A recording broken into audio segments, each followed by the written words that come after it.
Para comemorar os 80 anos de Dourados, a Prefeitura está contando a história do município através de relatos de sua gente. São pessoas que fazem parte da vida da cidade e que ajudaram a construir essa trajetória de 8 décadas. Através da memória de cada cidadão, relembramos momentos de quem acompanhou de perto o desenvolvimento de Dourados.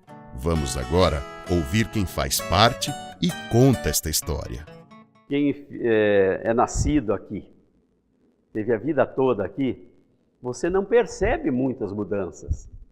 Muitas vezes vem alguns amigos de fora e falam: puxa, mas como o Dourados mudou? Como está grande, está bonito, está arrumado, está não sei o que, tá. Mas, quando nós começamos a nos entender por gente, eu era entregador de jornal. Fazia da Coronel Ponciano lá no Jardim Itália. Era os lugares onde eu entregava jornal. Eu fui seguramente aqui. Eu e um amigo meu chamava-se Valmir Martinez Sanches. Chama-se. Ele está, se eu não me engano, ele está em Campo Grande, parece que mexe com empresa de ônibus, eu fiquei sabendo esses dias. Nós dois entramos no jornal de Dourados, mais ou menos na mesma época, para fazer o Jubileu de Prata. Precisava de 2 garotos para dobrar o jornal. Nós entramos lá, uma leva de garotos, e nós dois acabamos ficando. Naquela época, em 1960, teve final de semana de nós vendermos cada um 200 jornais na feira. Isso era extremamente representativo, né? Porque a gente pegava um pacote de jornal, ia para a feira e vendia mesmo. Então, aí vem... Eu passei a trabalhar no jornal fazendo o jornal. Eu trabalhava no componidor, com aquelas letrinhas, né? Letrinha na caixa, cada um no seu quadradinho, montava aquilo tudo manualmente. Quando o linotipo chegou, eu já não estava mais. Aprendi a imprimir, impaginar, a imprimir. Eu fazia, o Jornal Progresso comprou uma máquina alemã, se não me engano, a marca Heidelberg, alguma coisa assim. Uma máquina grandona, ela imprimia o jornal aberto, né? A chapa ia embaixo dela, tinha um rolo, pegava o jornal com pinças. Eu não tinha tamanho para trabalhar em cima de uma máquina daquela, porque tinha a plataforma, eu subia e ainda não alcançava, tinha que pôr um banquinho para mim, e eu imprimia o jornal. Então, fiquei ali no Jornal Progresso mais ou menos uns 6 anos, que nós ficamos 1 ano no Jornal de Dourados. O jornal fechou na época, era proprietário do jornal Antônio Tonani, e o José Floriano de Freitas era o redator-chefe. O Carlos Pael era o chefe das oficinas. Aí o Carlos Pael e eu fomos para o Jornal Progresso 1 ano depois, de 1961 mais ou menos. Aí eu fiquei lá no Jornal Progresso acho que uns 5 ou 6 anos. Eu era exímio, como é que falava o nome na época, eu já não me recordo mais. Para compor os artigos. As atas da Câmara, era só eu que compunha. Rapaz, eu tenho uma birra de ata que você não imagina. Porque todas as entidades onde eu participei, clubes, maçonaria, essas coisas, eu sempre fui secretário, era da parte burocrática, né? Porque tinha facilidade de mexer com papel. E eu compunha aquelas atas da Câmara, né, era no tipo 8, no tipo miúdo, né? E eu fazia aquilo ali quase que sem erro nenhum. Na hora que ia para a correção, quase que não tinha erro nenhum. E tudo isso aí era feito tudo de ponta cabeça. Você montava o jornal de ponta cabeça, né? Então, são coisas interessantes. Hoje, por exemplo, eu tenho facilidade de ler de qualquer jeito, que pegar a gente consegue ler, porque trabalhei bastante tempo nisso. Eu acho que tem 2 momentos. O momento inicial, o momento que a gente praticamente não sabia de nada. Não conhecia nada, família extremamente humilde, né? Meu pai carroceiro, minha mãe costureira. Eu ajudei muito a puxar tijolos aqui para a cidade, para construir alguma coisa e tal. E aí comecei meus estudos primário, fiz Colégio Estadual Presidente Vargas, o ginásio. Após isto, fui para Colégio Oswaldo Cruz, fazer o curso técnico de contabilidade, na verdade era Colégio Santos Dumont. A partir daí, então, que as coisas, a gente começa a ver as coisas de um modo diferente.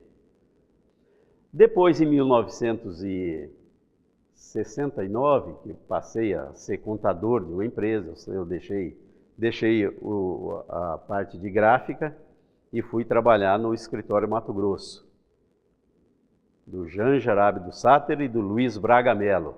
Luiz Braga Mello era um contador de Presidente Prudente, tinha escritório em Pirapó, e ele veio para cá e ele montou 3 excelentes escritórios. Um aqui em Dourados, um em Carapó e outro em Itaporã. Escritório muito bem montado, tudo de coisa de primeira. E eu trabalhei com esse pessoal aí algum bom período. Depois eu montei o meu escritório e toquei a minha vida. Comecei a trabalhar como contador, fui contador das Casas Mariano, um grupo forte que tinha aqui na época, né? A maior secos e molhados que tinha aqui, da família dos Marianos, que hoje ainda são donos da escola, de postos de combustível e tal. E depois montei o meu escritório. Meu primeiro escritório foi na antiga Rua Bahia, hoje a Rael Bonfáquer, entre a Joaquim Teixeira Alves e a Marcelino Pires. Era uma sociedade, fiquei ali 2 anos, entramos num acordo, eu e meu sócio, ele ficou ali, eu mudei, dividimos o escritório e eu fui para a Rua Onofre Pereira de Matos, em frente ao fórum. Foi uma mudança um pouco arriscada, né? Porque eu saí do fervo ali da Rua Bahia para ir lá para o Onofre Pereira de Matos, que ali era um movimento bem menor, né?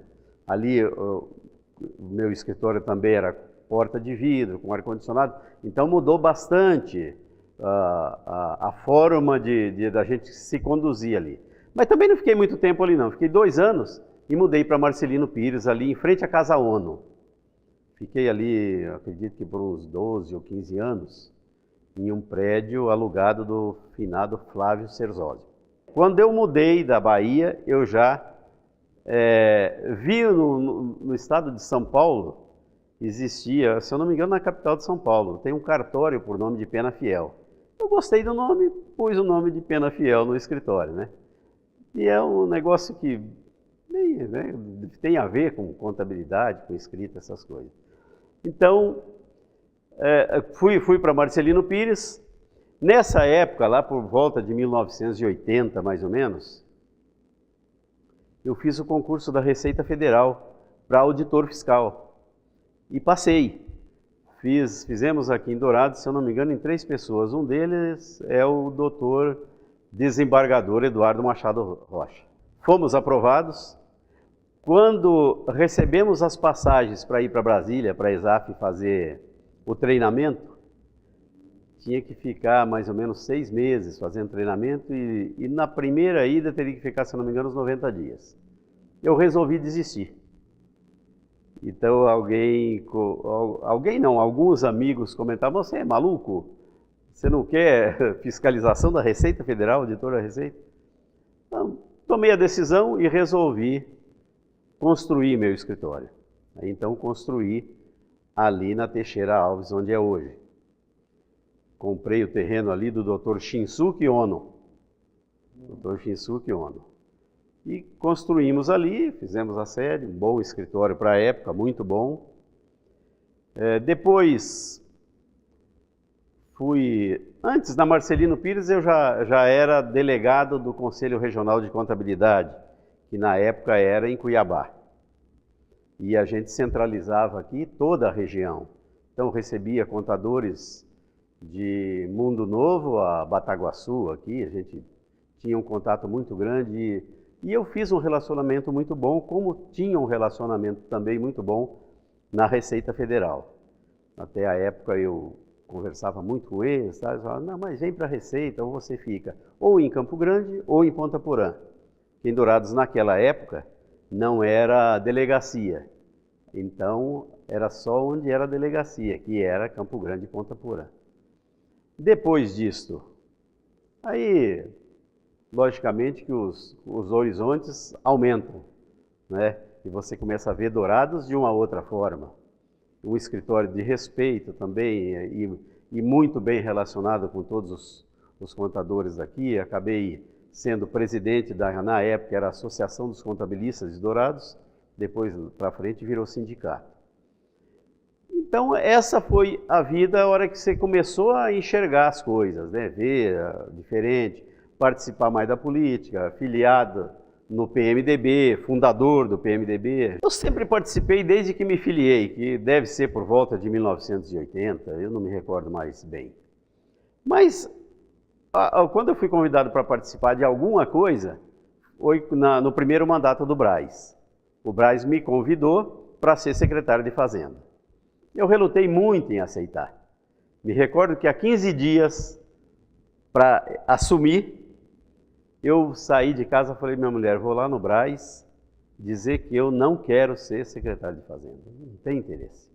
Estou bem com o escritório e tal, vou ter que largar isso. Então, fui lá com essa finalidade. Cheguei na casa do Braz, só estava o Braz lá e eu. Falei para ele, ele me deu uma enquadrada, que era tipo enquadrada assim, vocês douradenses reclamam quando a gente chama alguém de fora. E a hora que a gente dá oportunidade aqui, vocês não aceitam. Então eu fui meio que obrigado a aceitar, né? Foi uma tremenda de uma experiência, porque eu não conhecia absolutamente nada de poder público. Contabilidade pública, eu não conhecia isso. Eu já tinha feito meu curso de economia, meu curso de contábeis, mas não trabalhava com órgão público. E assumimos numa situação complicada, né? Faltava praticamente tudo, não tinha papel, não tinha combustível, e a gente precisou sair na praça, usar o prestígio pessoal de cada um para conseguir tocar a administração nos primeiros meses. Então, ali foi a arrancada para essa participação mais efetiva no poder público. Fica para a história porque nós ficamos 4 anos, né? Então você fez parte de uma administração que foi um diferencial para a época, né? Nós iniciamos, e outra coisa, praticamente todos os secretários naquela época era gente que tinha interesse das coisas aqui, trabalhava aqui, com empresas aqui, gente oriunda até daqui, e não tinha político. O secretariado, me parece que o único que despontava mais politicamente era o Idenor, que era o secretário de Educação. Os outros eram eminentemente técnicos. O próprio Nogueira, que virou secretário, que virou candidato a prefeito posteriormente, isso foi construído ao longo do mandato, né? Especialmente na segunda parte do mandato, porque até então não se tinha essa possibilidade. Tive a oportunidade de ser o candidato naquela ocasião também. Eu fui procurado, inclusive pressionado pelos meus colegas secretários, para que eu fosse o candidato. Teria a possibilidade de unir todo mundo, inclusive Valdenir, Idenor, todo mundo. Nós ganhamos a convenção por um voto. E a ala que apoiava Valdenir dividiu e foi apoiar o Humberto Teixeira. Durante esse período aí, ainda se tentou que eu fosse o candidato, mas eu nunca tive pretensão de ser prefeito. Eu disse isso para o Murilo o dia que nós assumimos a prefeitura aqui. Falei, olha, você fique tranquilo que eu vou ser um vice para não te dar muito trabalho. Não tenho muita pretensão, aliás, nunca tive pretensão política. A gente vai, muitas vezes, levado pelos amigos. E nessa ocasião, então, eles me pressionaram bastante para que fosse eu o candidato, que acabaria convergindo todo mundo num projeto só. Mas não era o que eu imaginava, né? Eu gostava muito da contabilidade. Eu adorava o escritório e a minha equipe do escritório também, tanto é que hoje eles são os proprietários do escritório. Eu vendi para eles mesmo. Então, e eu tinha um projeto desde o início, imaginando, bom, o escritório vai bem, o dia que eu não quiser mais, esse pessoal aqui é que tem que assumir. Sempre foi mais ou menos assim que eu pensei. Depois terminou o mandato, voltei a ser contador, né? Aí, se eu não me engano, acho que 15 anos ou 17 anos depois, me chamaram para ser gerente regional da Sanesul. Enfrentamos uma dificuldade tremenda, né? em função de desavenças com o prefeito da época, problemas de todo tipo. Além do que, você pegar uma cidade pronta para ter que mexer em toda a estrutura dela, fazer esgoto, onde já tem asfalto, trocar rede de água, tudo aquilo lá, o transtorno era muito grande. Logicamente que ninguém quer que arrebente o asfalto na frente da sua casa, que arrebente a calçada já pronta, mas não tem como fazer esgoto sem fazer dessa forma. Mas nós sempre conseguimos levar a bom termo as coisas. Tinha um problema hoje, outro amanhã, tinha hora que mandava parar a obra, uma briga também muito grande com as empreiteiras em função de serviços que a gente não concordava que fosse feito daquela forma, mas conseguimos concluir, acho que bom êxito. Saímos de lá também, entramos pela porta da frente e também saímos pela porta da frente. Acabei sendo, depois que eu saí da Secretaria de Fazenda, encerrou aquele mandato do Braz, o Braz foi ser vice-governador e eu fui convidado para ser secretário de Administração do Estado, tempo do governo Dr. Wilson. Cheguei aí a Campo Grande, fiquei, se eu não me engano, uns 3 ou 4 dias lá fazendo um seminário junto com os demais secretários. Não queria ir, me convenceram a que eu fosse fazer o seminário para ver como é que era. No último dia eu chamei o Braz e falei, Braz, eu chamo o Dr. Wilson, eu não quero. Não quero vir para Campo Grande, vou continuar, tem minhas coisas lá, meu escritório lá, vou continuar com o escritório. E foi assim, às vezes surgiram as oportunidades e eu tomei outro caminho, não me arrependo, acho que fiz o certo. Se eu tivesse feito diferente, também teria dado certo. Eu teria sido, com certeza, um fiscal da Receita Federal nos mesmos padrões que eu fui como contador, e se eu tivesse sido também secretário de Estado, também teria sido da mesma forma como eu fui secretário de Fazenda aqui. A hora que terminasse, eu sairia pelo mesmo lugar que eu entrei. Quando aconteceu de o nosso nome ser indicado para ser vice, eu saí de casa apenas para votar. Eu era simplesmente eleitor. Cheguei lá, votamos, daí a pouco, bom, e agora vamos compor a coisa aqui.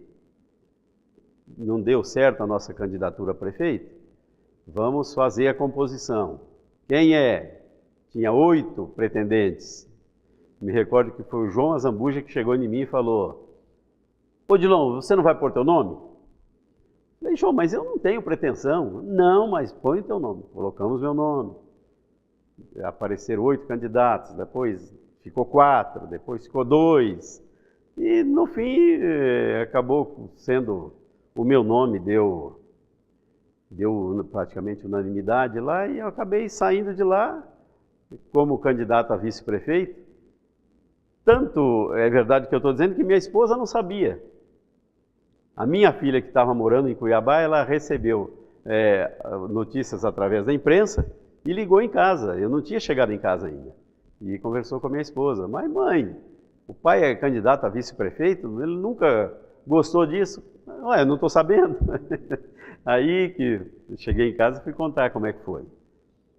Mas são experiências extremamente gratificantes, por quê? Eu aprendi a conhecer os dois lados.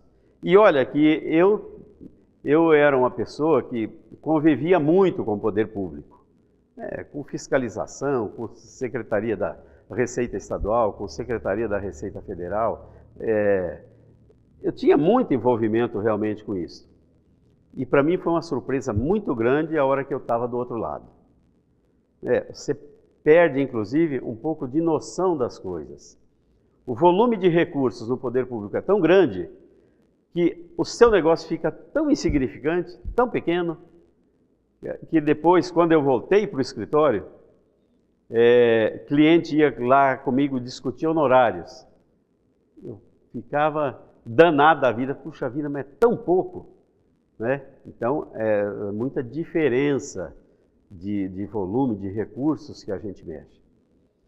Graças a Deus, eu tive um pessoal na secretaria que era muito parceiro, gente muito amiga, gente de tradição. Eu tinha o finado Ramon Pérez, né, um cara que foi meu braço direito na secretaria, tinha Genuel Capilé, também pessoas que trabalharam ali comigo e me ajudaram muito, porque já conheciam um pouco, o Ramon já tinha sido vereador, tinha uma noção, e a equipe toda, né, Eduardo Serafim, um baita de um camarada que conhecia tudo de administração, já tinha sido secretário de Estado. Então tivemos excelentes relacionamentos e fizemos realmente uma equipe naquela época, uma equipe de ponta, com o Antônio Nogueira, com o Egon Sim, com o José Vasconcelos, com Idenor Machado. Então foi realmente E a gente costuma dizer assim, bom, mas por que deu certo aquela equipe? Ninguém tinha pretensão política. A hora que resolveu ter, já estava chegando a hora da eleição. Depois disto, voltei à contabilidade, continuei tocando a minha vida normalmente, acabei arrendando o meu escritório posteriormente para os meus ex-funcionários e depois vendendo. Hoje, a gente participa, e olha, a gente participa com muita disposição, muita vontade. A gente sabe que nós fazemos parte hoje de uma administração que fez também diferente. A história vai contar. As coisas que depois que assumimos essa prefeitura, da forma como foi, com todas as dificuldades que o Murilo pegou nos primeiros 2 anos, com tudo que aconteceu aqui, eu acho que hoje deu uma credibilidade muito grande na administração, por isso que vem essa quantidade de empresários, vem para cá fazendo investimentos. O Murilo é um sujeito muito respeitado aí em todo esse meio. O Poder Judiciário também tem um relacionamento muito bom com o Murilo, o Ministério Público também. Então, me parece que a administração hoje está num patamar muito bom. Existe, por exemplo, críticas? Claro que existe, vai ter sempre, né? Eu acho estranho, mas entendo, que alguém ligue para fazer uma reclamação logo após uma chuva de 50 milímetros. Aqui não passa nada, aqui não tem asfalto, não passa nada. Mas é lógico, onde que é diferente, né? A partir do momento que você consegue fazer o asfalto, as coisas mudam.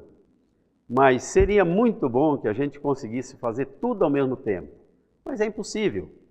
Os nossos antepassados, quando fizeram o asfalto sem a rede de esgoto e a rede de água, é porque os recursos que existiam à época só dava para fazer aquilo. Então, era o que se podia fazer. E qual sempre foi a maior exigência? É o asfalto, né? Eu vejo de um modo diferente. Eu acho que nós tínhamos que priorizar, mas priorizar mesmo, fazer coisa de ponta na educação. Porque aí sim, a hora que nós tivermos gente de ponta na educação, melhorando tudo isso, todos os outros setores vão melhorar, inclusive a educação do povo, essas epidemias de dengue, essas coisas, deixa de existir. Por quê? Pela educação, pelo povo saber como é que se comporta e como é que faz. Enquanto não tiver isso, a gente vai penando, nós vamos tendo que fazer preventivos a vida toda. Olha, falar da gente é difícil, eu não gosto. Eu acho o seguinte, a minha forma de procedimento talvez, eu destaco isto, a minha forma de proceder, meu relacionamento com as pessoas, a forma como eu trato as pessoas e eles me tratam, o respeito que eu tenho pelos outros e eles também têm comigo, eu acho que essa é a marca que eu tenho. Falar bem a verdade, eu não gosto nem de posar fora de Dourados. Quando eu vou para Campo Grande, eu procuro tentar resolver as coisas para vir para cá. Sabe? E olha aqui, na época que eu era contador, era difícil isso, porque às vezes você ia para uma secretaria de fazenda, discutir algumas coisas com fiscalização, com secretários, e as coisas iam até mais tarde, né? Quando eu fui convidado para ser secretário de Estado, eu cheguei em Campo Grande, eu fui com o Braz, e outra pessoa lá que no início insistia muito era o ex-senador Walter Pereira. Walter Pereira, se eu não me engano, era presidente do PMDB estadual naquela época. E eles Insistiram até para que eu fosse para o hotel junto com o Braz. Eu falei, não, eu vou ficar num hotel sozinho, que eu preciso pensar. E foi isso que eu fiz, nem para os meus parentes, que eu tinha uns parentes antigos que moram em Campo Grande, naquela época moravam, hoje alguns já falecidos. E eu tinha um tio, que ele, da família Torraca, e esse meu tio, ele gostava de ver a gente bem, né? Não, lá em altas esferas, tal, ele gostava disso. E ele me pressionava, né? Para esse pessoal, desse tio, eu também não falei onde é que eu estava. Eu fiquei uns 3 dias meio confinado lá. Eu ia no seminário e voltava para lá pensando, e o que eu faço? Porque é difícil, olha, você pensar e falar que você não aceitou ser secretário de Estado. É difícil isso. Você não quis ser auditor da Receita Federal. Pô, por que eu não quis ser auditor da Receita Federal? Qual que era o meu grande medo? Era a corrupção. O medo de ser testado demais. Então, eu falei, não, sei lá, a gente tem limites, né? Então você fica pensando, puxa vida, acontece tanta coisa, o que você vai fazer? Possibilidade de trabalhar em Ponta Porã, como é a situação lá, né? Então, não me arrependo de nada das decisões que eu tomei. Muito pelo contrário. Eu tenho uma propriedade ainda aqui para Itaú, na beira do asfalto, daqui lá dá 42 quilômetros. Ou é na minha casa, ou é lá. Não tenho um outro lugar. Para mim ficar, não tenho. A minha própria história, a história da minha família, a história dos nossos antepassados, e eu costumo dizer o seguinte: há 80 anos atrás, um grupo de pessoas bem menor do que aquele lá, que ali nós estávamos ali, de certo, umas 400 pessoas, por aí, imagino. Mas há 80 anos atrás, imagino que um grupo aí de 20, 30, 40 pessoas começaram a escrever essa história aqui. E eu não posso aceitar que 80 anos depois, nós nos reunamos em volta de uma mesa para tentar mudar alguma coisa que esse pessoal construiu. Porque nem sempre a história é escrita. Muitas vezes ela é só contada. Aquelas pessoas que contaram isso para nós, elas fizeram o primeiro ano, elas fizeram o segundo, o terceiro, o quinto, o 20º, o 30º, chegaram nos 80. É uma história que vem. Como é que a gente vai mudar isto? Então eu penso assim, nós não podemos ficar querendo mudar toda hora as coisas que aconteceram no passado, sob pena de nós deixarmos essa história dar um outro rumo para ela. Quiçá daqui 80 anos tem alguém contando a nossa, o que nós estamos falando aqui hoje. E daí? E se alguém quiser mudar? Hoje está muito mais fácil. Hoje tem internet, tem computação, você deixa tudo arquivado. Mas naquela época não. Será que realmente o Antônio João Ribeiro teve tempo de escrever aquela famosa frase? Sei que morro, sangue, medo. Será que ele teve tempo de fazer isso? Agora, essa é a história que nós aprendemos, que nós respeitamos. Eu não acho justo mudar isto. Esta é a nossa tradição. Isso é aquilo que a gente acredita. A semana passada, uns 15 dias atrás, o jornalista Heron Brum escreveu alguma coisa, se eu não me recordo em qual dos jornais, comentando um artigo de um outro que falou exatamente a respeito dessas coisas, né? E nem sempre está tudo escrito. Muitas vezes aconteceu e não deu tempo de escrever. Como é que você numa guerra você vai escrever às vezes alguma coisa? O inimigo chegando.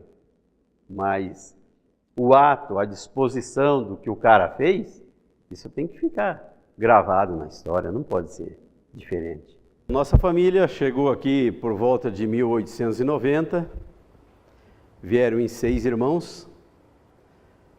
Desses irmãos, apenas o seu Franquilinha Zambuja foi quem se destacou mais, que foi para o poder público, acabou sendo tesoureiro da prefeitura, substituiu o prefeito numa eventualidade de uma doença, ele acabou assumindo a prefeitura. Os demais se dedicaram mais à lavoura, à pecuária, enfim, ajudaram a construir o progresso dessa cidade de uma forma ou de outra. Em 1973, nós nos casamos, minha esposa é a Maria Dobinza Zambuja, as amigas a conhecem por Dora, nós temos 3 filhos, desses filhos, a Adriana é casada com José Edgar, tem 2 filhos, o João Vitor e a Júlia, o Alexandre é médico veterinário, é o mais novo, tem 2 meninas, a Alícia e a Ana Clara, e o Maico, que é o filho do meio, é engenheiro agrônomo, casado com a Michele, o Alexandre é casado com a Fernanda, e o Maico e a Michele têm 3 filhos, o Arthur e as 2 gêmeas, que é a Cecília e a Helena. Meu avô chegou aqui por volta de 1890, como já disse, mas antes de meu pai nascer, ele faleceu. Então, quando meu pai nasceu, minha avó estava grávida aí de poucos meses, quando meu avô veio a falecer. Eles são oriundos de uma localidade próxima ao Triângulo Mineiro, ou propriamente dentro do Triângulo Mineiro, chamado Campo Formoso. Meu avô veio de lá e os pais da minha esposa ele é paranaense, ela é paulista. E essa meninada toda é o que formou hoje nossa família. A gente tem uma família muito sólida, muito bem constituída. Então, temos conseguido fazer a festa da família Zambuja aqui. Já fizemos a 4ª, vamos para a 5ª festa, que será agora em Três Lagoas no ano que vem. E a gente conseguiu consolidar isso, ter uma família muito estruturada, minha esposa me ajuda muito, meus filhos me ajudam muito, e a gente hoje vive feliz naquela cidade onde nós nascemos, nós ajudamos a construir, estamos ajudando a construir, e com certeza ainda vamos colher os frutos disso aí por muito tempo. Quero aproveitar também essa oportunidade para desejar a toda a família douradense os nossos votos de um Feliz Natal, com muita paz, muita harmonia, muito amor, com Cristo no coração, com Cristo na mente de todos, e que tenhamos um ano novo de muito progresso, de bastante prosperidade, com muita alegria, mas também com muita responsabilidade, sabendo usufruir das festividades com moderação, para que a gente possa alongar isso durante o ano de 2016. Valorizar memórias é manter viva a nossa trajetória. Prefeitura de Dourados, 80 anos. Eu conto essa história.